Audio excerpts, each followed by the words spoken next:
우리 오늘 말씀은 아브라함과 아비멜렉 사이에서 벌어진 사건에 대해 말씀하고 있는 장면인데요. 오늘은 특별하게 구체적으로 말씀 구절을 계속 읽어가면서 하는 게 아니라 스토리 라인을 훑어가면서 말씀을 전하기 때문에 우리 성경책을 보시면서 잘 따라오시면 더 큰 은혜가 있을 줄 믿습니다. 우리 1절 말씀에 보니까 아브라함이 이제 자신이 살고 있던 마므레를 떠나 네게브 땅으로 옮겨가 가데스와 술 사이에 있는 그랄에 잠깐 머물게 되는데요. 아브라함이 아마도 편하게 살고 있던 이 마므레에 떠나야 하는 어떤 어려움이 있었던 것 같아요. 그래서 그는 이동하여서 그랄에 잠깐 머물게 되어요.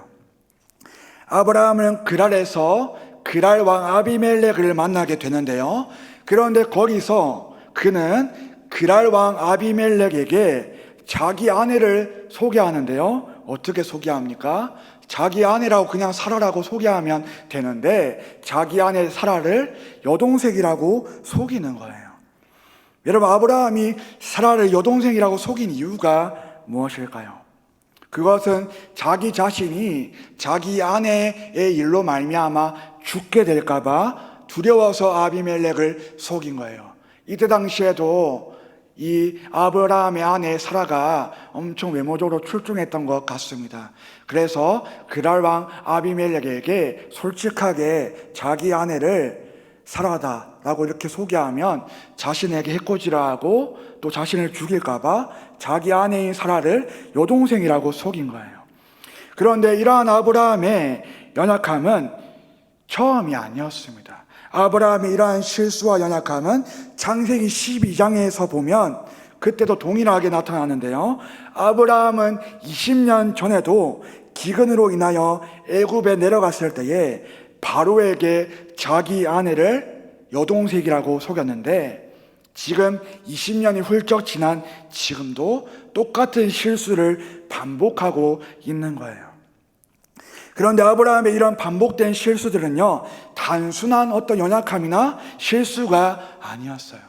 언약을 신실하게 이루어 가시는 하나님을 제대로 믿고 신뢰하지 못하는 죄악된 모습이었던 거예요.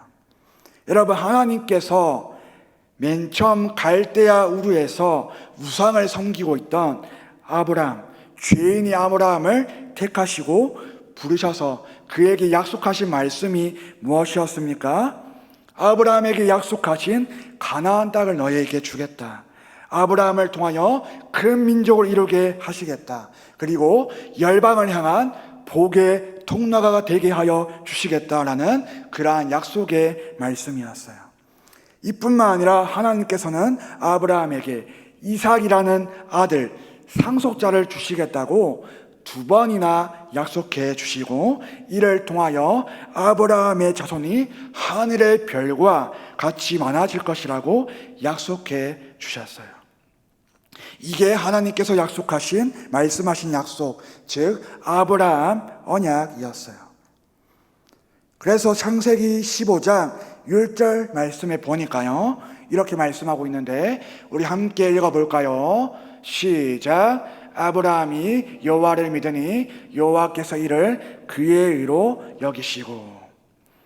하나님께서는 심지어 아브라함에게 많은 언약들을 주시고 이뿐만 아니라 아브라함에게 믿음을 선물로 주세요. 그리고 그의 믿음을 의롭다고 여겨주셨어요.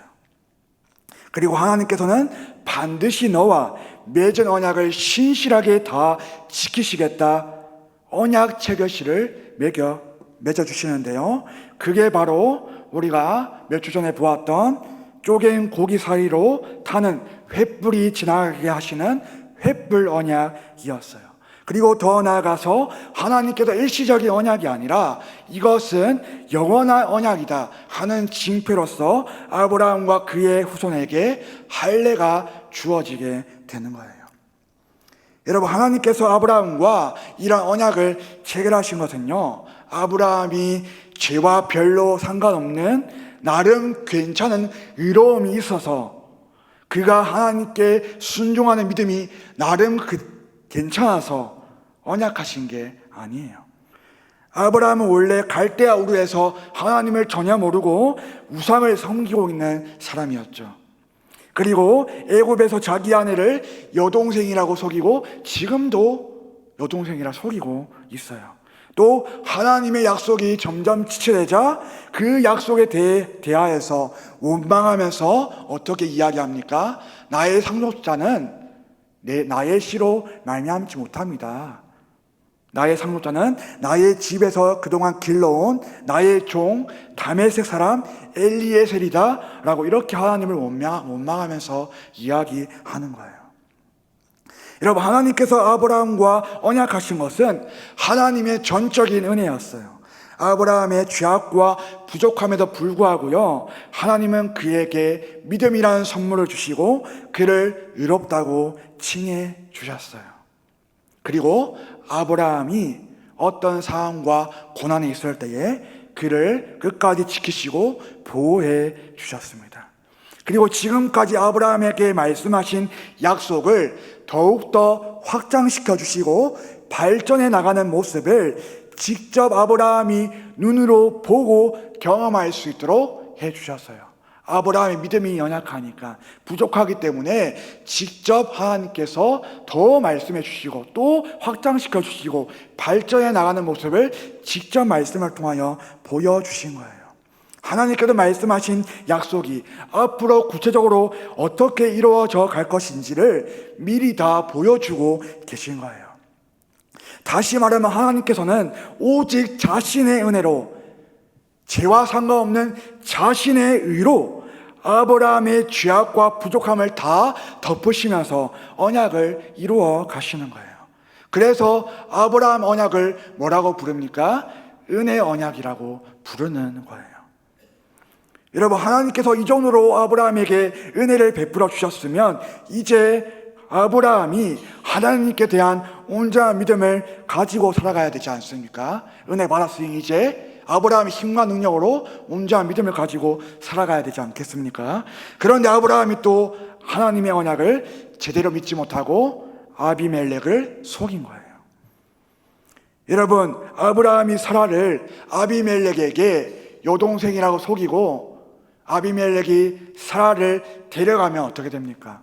그냥 아브라함은 자기 목숨을 보존하고 그냥 거기서 위기를 잘 모면하고 끝이 납니까? 그렇지 않아요.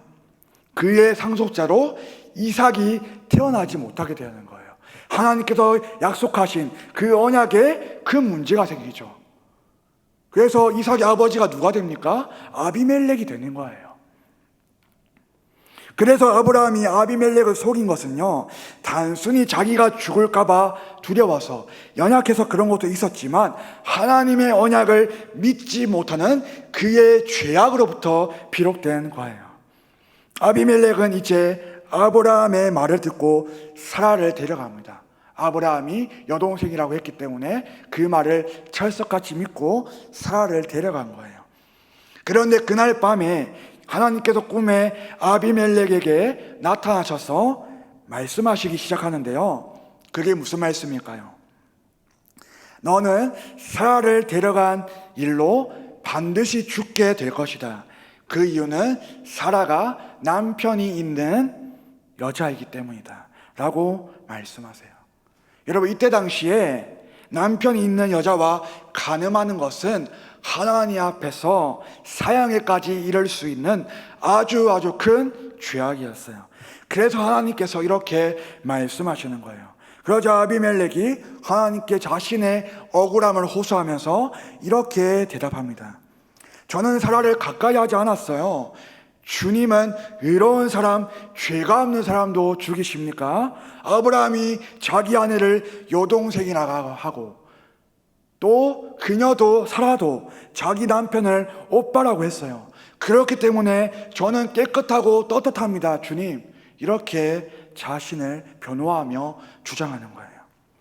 하나님은 아비멜렉의 이러한 억울함의 호소를 듣고 그의 의견에 존중해 주시고 일부 인정해 주십니다.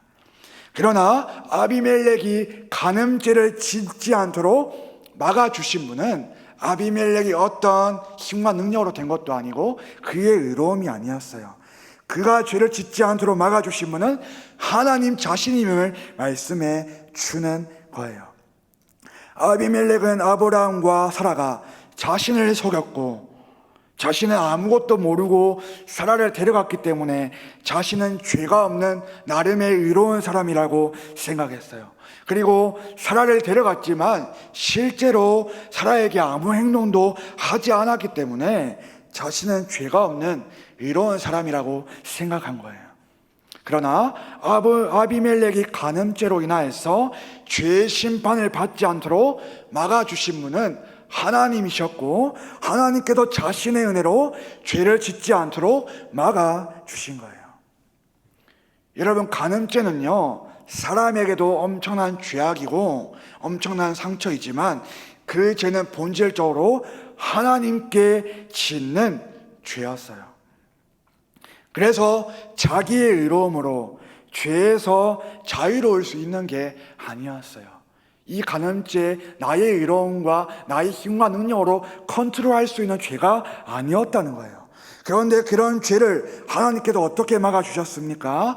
아비멜렉 꿈에 직접 나타나셔서 사라가 남편이 있는 여자임을 직접 알려주심으로 막아주셨죠. 그리고 창세기 20장 18절 말씀에 보니까 어떻게 말씀하고 있습니까? 우리 함께 읽어볼까요? 시작. 여호와께서 이 여왕의 아브라함의 아내 사라의 일로 아비멜렉의 집에 모든 태를 닫으셨음이더라. 아멘. 아비멜렉과 그의 집에 불임이라는 병이 생기게 하심으로 사라를 가까이 하지 못하도록 막아주신 거예요. 하나님께서 이렇게 아비멜렉의 죄를 친히 다 자신의 은혜로 막아주시고 사라를 아브라함에게 돌려보내라고 말씀하세요. 그리고 아비멜렉이 죽지 않으려면, 그 죄의 심판을 받지 않으려면 반드시 사라를 돌려보내야 하며, 이뿐만 아니라 선지자 역할을 감당하는 아브라함의 중보 기도가 있어야 함을 말씀하시는 거예요. 이제 하나님의 은혜로 죄를 짓지 않게 된 아비멜렉은요, 아침부터 일찍 일어나서 모든 종들, 신하들을 다 불러 모읍니다. 그리고 간밤에 있었던 일에 대해서 이야기를 해줍니다. 아비멜렉의 꿈 이야기를 들은 모든 신하들은 두려워하기 시작했어요. 이 말은 이방 사람인 그랄 왕 아비멜렉과 이방 사람인 그의 신하들이 하나님을 두려워했다는 거예요. 그리고 이제 아비멜렉은 자신의 억울함을 아브라함에게도 호소하는데요, 아브라함에게 어찌하여 이렇게 나를 속였냐고, 나와 자신의 민족과 나라를 큰 죄에 빠질 뻔하게 했냐고 말하면서 자신의 억울함을 호소해요. 그리고 무슨 생각으로 이러한 일을 저질렀는지 아브라함의 생각을 물어봅니다. 그러자 아브라함은 자신이 왜 그랬는지 자신을 변호하면서 궁색한 변명을 하는데요, 아브라함이 이렇게 이야기합니다. 그날 사람들이 하나님을 두려워하는 모습이 없으므로 나를 죽일 것 같았다. 그리고 나는 지금 이 순간 위기를 모면하려고 자기 아내를 여동생이라고 속인 게 아니라 옛날부터 지금까지 이런 일이 생기면, 이런 위기가 닥치면 아내에게 서로 오빠, 여동생이라고 소개하기로 약속했었다라고 자신의 입장을 변호하는 거예요. 여러분, 아브라함의 이런 변호 설득력이 있습니까? 그렇지 않죠. 우리가 아까 보았던 대로 그랄 사람들은 나름의 하나님께 대한 두려움이 있었다고 말씀하고 있어요. 우리가 저번 주에 또 저저번 주에 소돔과 고모라에 대해서 살펴보았는데, 소돔과 고모라의 죄악이 엄청 극심해서 하나님께 죄에 대한 심판을 받지 않았습니까? 아브라함이 생각했던 것처럼 소돔과 고모라와 같은 사람들은 아니었다는 거예요. 그랄 왕 아비멜렉과 그랄 사람들은 소돔과 고모라와 같은 그 정도의 죄악된 모습을 갖고 있었던 것은 아니었던 거예요. 근데 아브라함이 어떻게 이런 생각을 합니까? 하나님을 믿고 신뢰하지 못하므로 자기가 괜히 부정적으로 멋대로 판단한 거예요. 또 이미 아내에게 이런 일이 생길 때마다 오빠의 여동생으로 소개하자고 미리 약속해 놓은 것 또한 하나님께 대한 믿음과 신뢰가 없는 죄악된 모습인 거예요. 이런 아브라함의 모습은요, 언약을 신실하게 이루어 가시는 하나님의 은혜를 전혀 믿지 못하는 모습이에요. 오히려 사라에게 자신을 오빠라고 소개해달라고 말하면서 아내에게 은혜를 구하고 있는 거예요. 하나님께 은혜를 구하면서 자신의 아내를 지키고 보호해야 할 남편이, 아브라함이 이런 연약함을 가지고 있는 거예요. 그러나 하나님께서는 이런 아브라함의 넘어짐과 죄악과 부족함에도 불구하고요, 언약을 신실하게 이루시는 하나님께서는 아비멜렉으로 하여금 아브라함과 사라에게 구원의 은혜를 베풀어 주세요. 아비멜렉은 먼저 아브라함과 사라에게 측량할 수 없는 선물을 주기 시작해요. 아브라함에게 많은 양떼와 소떼, 종들과 땅을 선물로 다 줍니다.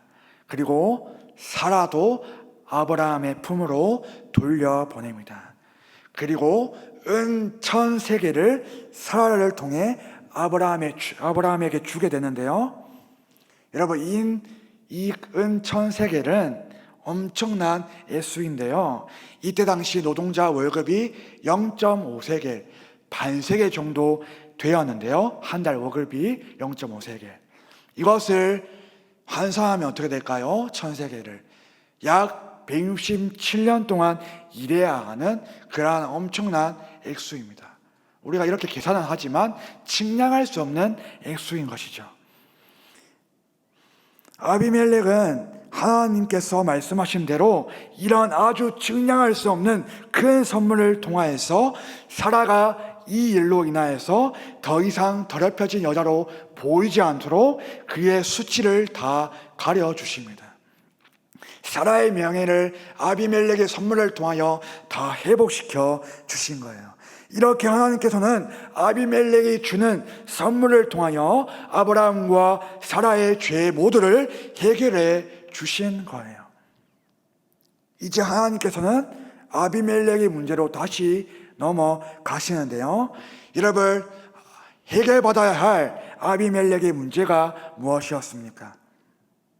그것은 바로 아비멜렉과 그의 집에 내려진 불임이라는 질병이었어요.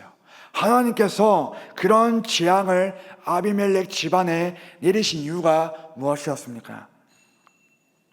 아브라함이 사라를 여동생으로 속이는 죄로 인하여 언약을 이루어 가는데 문제가 생길 뻔했잖아요. 그래서 하나님께서 언약을 이루어 가시는데 문제가 없도록 아비멜렉의 집안에 불임이라는 질병을 생기게 하신 거예요.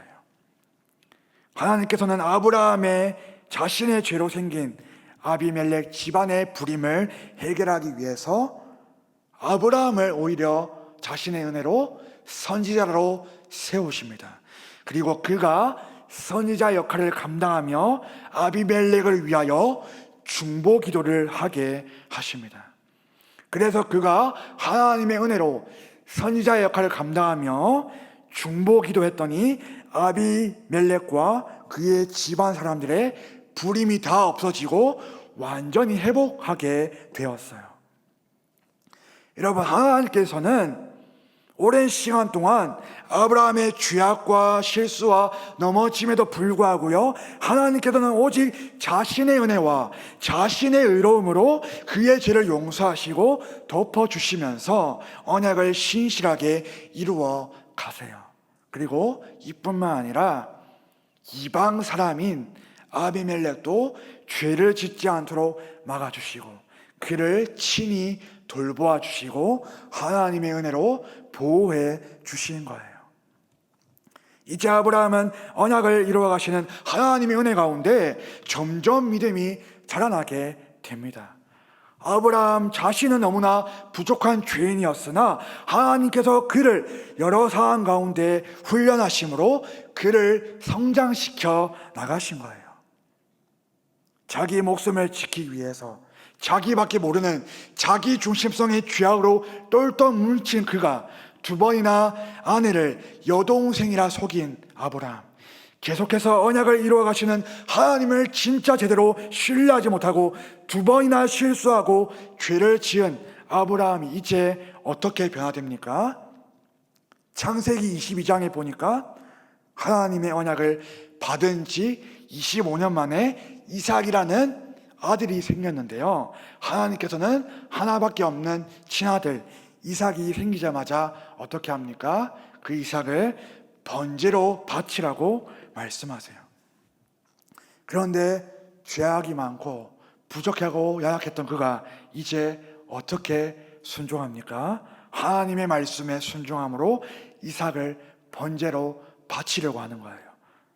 아브라함의 이런 순종, 어떤 믿음에서 비롯된 겁니까?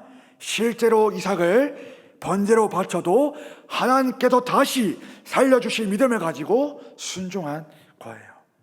또 하나님께서 번제로 드릴 다른 희생제물을 친히 준비해 주실 것에 대한 믿음으로 순종한 거예요. 여러분, 아브라함은 죄인으로서 부족하고 실수가 많은 사람이었어요. 그러나 하나님께서는 자신의 은혜와 자신의 의로 그에게 믿음이라는 선물을 주시고 그 믿음이 자라나게 하신 거예요. 하나님은 그를 훈련시키시고 빚으심으로써 결국 하나님께서 다 준비하셨다는 여호와 이레 되신 하나님을 고백하는 그러한 은혜를 누리게 되었어요. 즉 하나님께서 아브라함으로 하여금 언약을 이루어 가시는 하나님과 그분의 일만 바라보는 데까지 하나님께서 친히 견인하여 이끌어 주신 거예요. 이 일로 인하여 하나님께서 아브라함에게 베푸신 은혜 언약은요, 더욱더 발전하는 모습으로 나타나게 되는데요, 우리 창세기 22장 17절 말씀 우리 함께 읽어볼까요? 시작. 내가 내게 큰 복을 주고 하늘의 별과 같고 바다의 모래와 같게 하리니 내 씨가 그 대적의 성문을 차지하리라. 아멘. 여러분, 이러한 창세기 22장 17절에 씨가 그 대적의 성문을 차지하리라, 이 말씀은 창세기 3장 15절과 연결되는데요, 창세기 3장 15절 말씀에 보니까 내가 너로 여자와 원수가 되게 하고 내 후손도 여자의 후손과 원수가 되게 하리니 여자의 후손은 내 머리를 상하게 할 것이요 너는 그의 발꿈치를 상하게 할 것이니라 하시고. 여러분, 이 원복음이라고 불리는 창세기 3장 15절과 아브라함의 언약, 어떤 의미로 연결될까요? 하나님께서 아브라함에게 주신 은혜 언약은요, 단순히 아까 우리가 보았던 땅, 자손, 후손, 또 상속자, 그런 눈에 보이는 육체적인 필요와 만족을 채워주는 그러한 것들만은 아니었어요. 아브라함의 언약은요, 장차 아브라함의 자손으로 오실 예수 그리스도를 바라보게 하는 거예요. 모든 죄와 사망의 권세를 예수 그리스도께서 자신을 십자가에서 들이심으로 자신의 피값으로 모든 죄와 사망의 권세를 다 깨뜨리시고 우리를 죄에서 구원하실 예수 그리스도의 은혜를 바라보게 하는 거예요. 그래서 아브라함 언약을 포함한 구약의 모든 언약은요, 모든 언약을 다 신실하게 성취하시는 새 언약 되시는 예수 그리스도를 예표하는 거예요. 그래서 이와 관련하여서 갈라디아서 3장 13절에서 14절 말씀에 뭐라고 말씀합니까? 우리 함께 읽어볼까요? 시작. 그리스도께서 우리를 위하여 저주를 받은 바 되사 율법의 저주에서 우리를 속량하셨으니 기록된 바 나무에 달린 자마다 저주 아래에 있는 자라 하였습니다.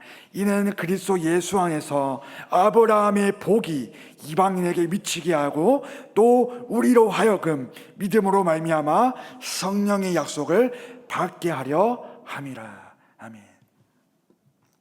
여러분, 이 말씀이 무슨 의미입니까?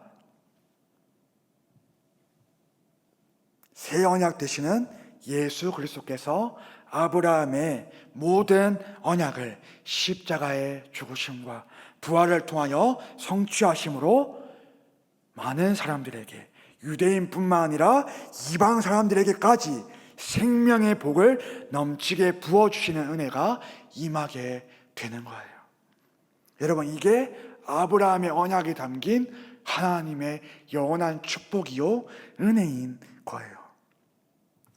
그래서 요한복음 8장 56절 말씀에는 보니까 뭐라고 말씀합니까? 함께 읽어볼까요? 시작. 너희 조상 아브라함은 나의 때 볼 것을 즐거워하다가 보고 기뻐하였느니라. 여러분, 이게 무슨 말씀일까요? 구약의 족장인 아브라함이 왜 신약에 등장할까요? 아브라함은 어떤 때에 볼 것을 보고 즐거워하고 기뻐하였을까요? 원래 자기밖에 모르고 죄를 지으며 하나님을 제대로 믿고 신뢰하지 못했던 아브라함이요, 이제 하나님 아버지의 영원 전부터 택하시고 그를 복음으로 부르신 하나님 아버지의 은혜 가운데서 이제 비로소 어떻게 되었습니까? 예수 그리스도의 십자가 구원의 은혜만을 바라보게 된 자가 된 거예요. 그가 이삭을 번제로 바칠 수 있었던 믿음도요, 예수 그리스도로부터 비록된 것이라는 거예요. 그래서 히브리서 11장 1절 말씀에 뭐라고 말씀합니까? 믿음은 바라는 것들의 실상이요 보이지 않는 것들의 증거니. 여러분, 바라는 것들의 실상이 무엇입니까? 히브리서 11장 말씀에 보면 구약에서 믿음을 끝까지 지킨 많은 선지들과 족장들, 선지자들이 나오는데 그들은 어떤 것을 바라본 것입니까? 실상이 뭡니까? 증거가 뭘까요? 예수 그리스도를 바라봤다는 거예요. 구약시대의 족장들과 많은 선지자들조차도 오실 예수 그리스도의 은혜를 바라본 거예요. 구약의 모든 족장들과 선지자들이 예수 그리스도를 바라본 거예요. 예수 그리스도의 은혜에 힘입어 그들이 끝까지 믿음을 지킬 수가 있었던 거예요. 하나님을 믿는 믿음을 얻고 난 이후에 하나님의 은혜에 나의 공로와 나의 순종과 나의 자질이 섞인 믿음을 가지고 그들이 순종했던 게 아니라는 거예요.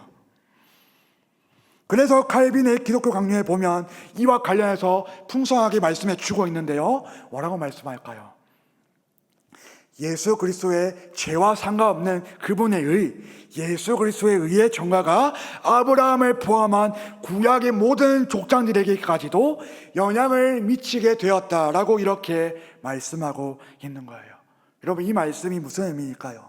로마서 5장 18절에서 19절까지의 말씀 우리 함께 읽어볼까요? 시작. 그런즉 한 범죄로 많은 사람이 정죄에 이른 것 같이 한 의로운 행위로 말미암아 많은 사람이 의롭다 하심을 받아 생명에 이르렀느니라. 한 사람이 순종하지 아니함으로 많은 사람이 죄인 된 것 같이 한 사람이 순종하심으로 많은 사람이 의인이 되리라. 아멘. 구약의 모든 백성과 우리는요, 아담의 불순종으로 인하여서 아담의 죄가 온 인류에게 전가되었어요. 여러분 다 알고 있는 사실이죠? 왜냐하면 아담이 모든 언약과 모든 사람의 대표였기 때문에 아담이 그 행위 언약이었던 선악과 언약을 불순종함으로 그 아담의 죄가 모든 사람에게 전가된 거예요. 이것을 신학적인 용어로 죄의 전가라고 합니다. 그런데 참 하나님이시자 참 사람이신 예수 그리스도께서 우리의 죄를 대신하여 피 흘려 죽으시고 부활하심으로, 즉 성령 잉태부터 하늘로 올라가시기까지 완전한 순종으로 이루신 그리스도의 일가 신약시대 사람들뿐만 아니라 구약시대의 아브라함과 모든 족장들에게까지도 그의 일가 미치고 영향을 끼쳤다는 거예요. 그래서 하나님은 앞으로 오실 예수 그리스도의 믿음을 조건으로 아무 공로 없이 구원에 이르게 되는 은혜 언약을 누구와 체결하신 겁니까? 아브라함과 친히 체결하신 거예요. 그러므로 아브라함과 체결한 은혜 언약은요, 예수님께서 자신의 십자가 죽음과 부활로 이룬 모든 의를 다 이루셔서 자신의 의를, 죄와 아무 상관없는 자신의 의를 값없이 우리에게 전가해 주시는 새 언약의 예표인 거예요. 그래서 구약에 많은 언약들이 있잖아요. 아브라함의 언약, 다윗 언약, 노아 언약, 모든 그러한 언약들은 어떤 것을 예표합니까? 새 언약 되시는 예수 그리스도를 예표한다는 거예요. 여러분, 우리가 예수님을 믿고 죄에서 구원받은 하나님의 자녀가 된 것은요, 우리의 어떤 공로, 우리의 자질, 우리의 순종으로 되는 게 아니에요.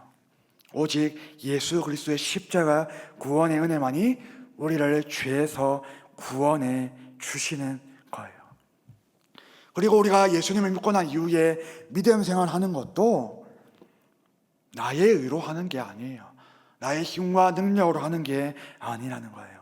오늘도 나의 더러운 죄를 그리스도의 의로 덮어주시고 용서해 주시지 않고 회개의 기회를 주시지 않으면 우리는 한순간도 5년, 10년, 15년, 20년 신앙생활 할지라도 그리스도의 의가 없으면, 예수 그리스도의 십자가 구원의 은혜가 없으면 제대로 된 믿음 생활을 할 수 없는 죄인이라는 거예요. 우리 이사야 53장 5절에서 6절 말씀 함께 읽어볼까요? 시작.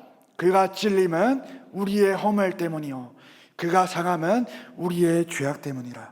그가 징계를 받음으로 우리는 평화를 누리고 그가 채찍에 맞음으로 우리는 나음을 받았도다. 우리는 다 양 같아서 그를 행하여 각기 제 길로 갔거늘 여호와께서는 우리 모두의 죄악을 그에게 담당시키셨도다. 아멘. 여러분, 우리가 살아남도 살아감도 주의 은혜임을 믿고 기억해야 합니다. 우리의 모든 믿음 생활도 내 힘과 내 능력, 내 순종, 내 봉사, 내 의로 하는 게 아니에요. 하나님께서 예수 그리스도의 십자가 구원의 은혜를 통하여 영원한 생명을 주실 뿐만 아니라 생활도 동시에 주시는 분이에요. 오늘 우리가 보았던 아브라함도 하나님께서 그에게 믿음을 선물로 주시고 그를 의롭다 칭함받은 하나님의 백성으로 삼아주셨어요. 그러면 하나님께서 거기서 끝나셨을까요? 의롭다 칭해주시고 하나님의 백성 삼아주신 것으로 이제 아브라함이 자신의 어떤 자의 일과 공로와 자신의 순종으로 믿음을 지키며 살아가야 됩니까? 그렇지 않죠. 죄악과 실수가 많은 아브라함이 하나님의 백성이 되었으니, 그리스도의 은혜로 하나님의 백성이 되었으니 이제 어떻게 합니까? 하나님의 백성답게 살아갈 수 있는 은혜 또한도 예수 그리스도께서 주시는 거라는 거예요. 그래서 죄악과 실수가 많았던 아브라함이 점점 믿음이 자라고 변화되어서 이제 어떻게 살아갑니까? 도저히 사람의 의로 지킬 수 없는 명령인 이삭을 번제로 바치는 놀라운 믿음의 조상으로 살아가게 된 거예요. 하나님께서 아브라함을 복음으로 불러주시고 택하여 주시고 그리고 그에게 믿음이라는 선물을 주시고 그에게 할 수 없는 명령을 주셨는데 할 수 없는 죄인인 아브라함이 그리스도의 은혜로 인하여서 할 수 없는 명령이나 그리스도의 은혜로 힘입어서 그가 이제 예수 그리스도의 의에 힘입어 믿음의 조상으로서 이삭을 번제로 바치기까지 하는 믿음에 이르게 된 거예요. 이 놀라운 변화가 누구로부터 비롯된 겁니까? 내 공로, 내 자질, 내 의가 아니고요, 오직 우리의 영원한 언약의 머리 되시는 우리의 중보자 되시는 예수 그리스도로부터 비롯된 거예요. 여러분, 우리도 마찬가지예요. 영원한 생명뿐만 아니라 하나님의 자녀답게 살아가는 생활까지도 선물로 주시는 예수 그리스도를 말씀을 통해 늘 믿고 의지해야 하는 거예요. 우리가 믿음 생활을 하다 보면 1년, 3년, 5년, 10년 믿음 생활하고 직분이 바뀌다 보면 예수 그리스도의 구원의 은혜, 십자가 죽음과 부활이지 하고 피상적으로 인식하고 끝날 때가 많이 있어요. 여러분, 그분의 은혜가 그저 그런 은혜로 끝납니까? 우리가 단순히 천국 백성, 천국에 들어가는 그러한 은혜로 끝납니까? 그렇지 않아요. 여러분, 예수님이 누구신지, 그분이 우리에게 어떠한 사랑과 은혜를 베풀어 주셨는지 교리적으로 정리한 기독론이라는 책이 있는데요, 그 책이 두께가 아주 이 정도로 엄청 두껍습니다. 왜 그럴까요? 예수 그리스도께서 우리에게 주시는 은혜가 그만큼 풍성하고 놀랍고 큰 사랑이기 때문에 그만큼 교리적으로 정리해서 기록해 놓은 거예요. 우리는 말씀을 통해 역사하시는 성령 하나님의 도움을 의지하면서 기도할 때요, 말씀 속에 풍성하게 계시되고 드러난 예수 그리스도의 은혜가 무엇인지 늘 깊이 묵상하고, 그 은혜로 우리가 도망하고, 그 은혜로 우리가 피하고, 그 은혜로 힘입어서 우리가 믿음을 지키며 살아갈 수가 있는 거예요.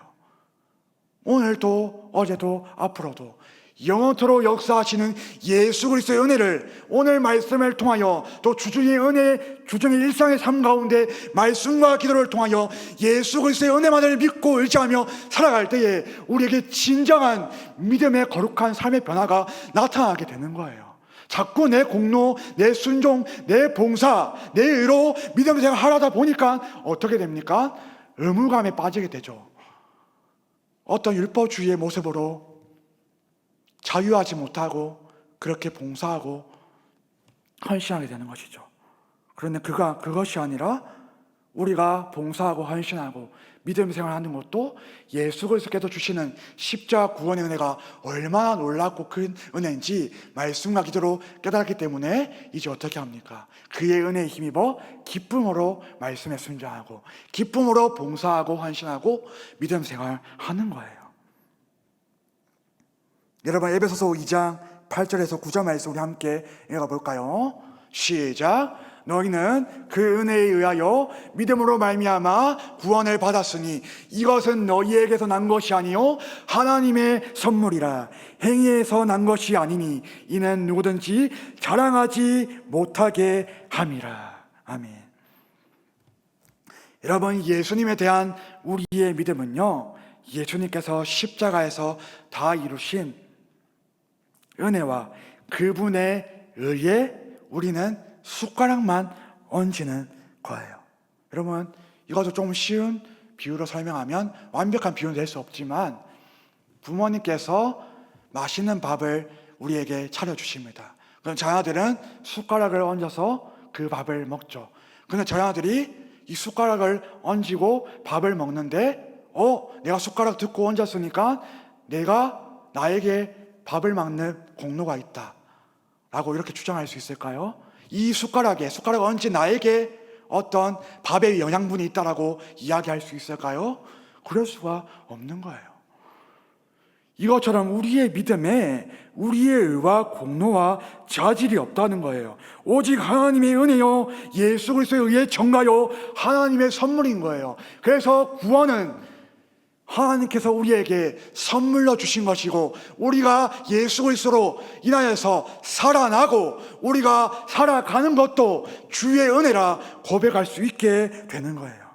그래서 우리가 하는 봉사와 헌신과 모든 믿음 생활도 예수 그리스도의 십자가 사랑과 은혜가 너무나 크고 놀랍기에 감사와 기쁨으로 하는 것이지, 거기에 내 공로와 내 의가 없다는 거예요.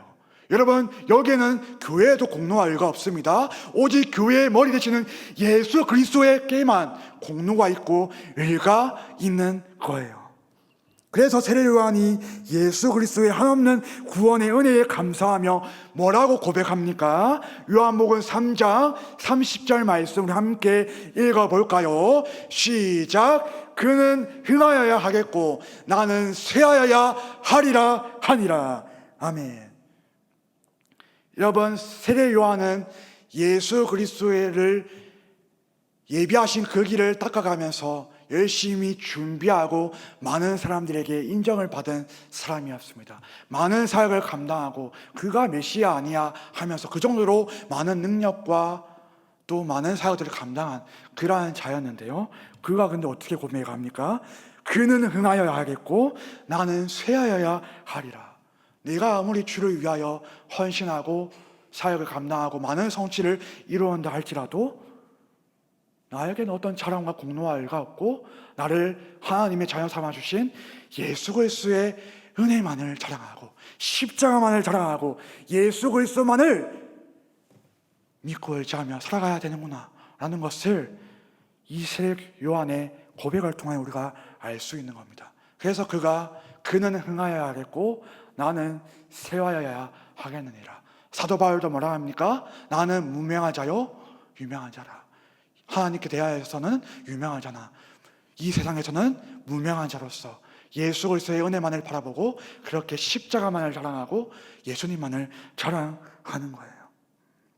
우리 모두도 오늘 말씀을 기억하면서요, 오직 예수 그리스도의 은혜에 감사하며 예수님만을 우리의 삶을 통하여 드러내고 예수님만을 자랑하는 우리 모두가 됩시다. 오늘 말씀을 통하여서 영원한 생명과 생활을 동시에 선물로 주시는 예수 그리스도의 은혜와 일만을 바라봅시다.